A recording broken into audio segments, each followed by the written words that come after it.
பட்டுப்போன மரம் ஈரப்பதத்தினால் மறுபடியும் துளிர்ப்பதைப் போல அந்த பட்டுப்போன மரத்தின் மேல் அந்த ஈரப்பதம் வந்தவுடனே அது மறுபடியும் உயிரடைவதைப் போல நம்முடைய வாழ்விலும் கூட இயேசு கிறிஸ்துவின் ரத்தம் எல்லாவற்றையும் உயிரடைய பண்ண வல்லமையுள்ளதா இருக்கிறது.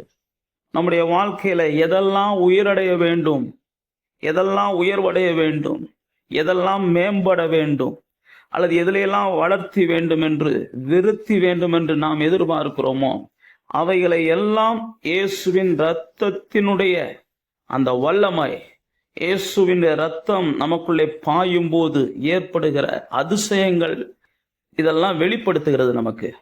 அதனால தேவ பிள்ளைகளாகிய நாம் இயேசுவின் இரத்தம் என்கிற ஈரப்பதத்தினாலே நாம் பட்டு போகாமல் பாதுகாக்கப்படுகிறோம்.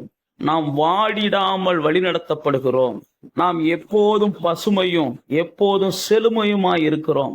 நாம் கனி தருகிற மரங்களாக வளர்கிறோம்.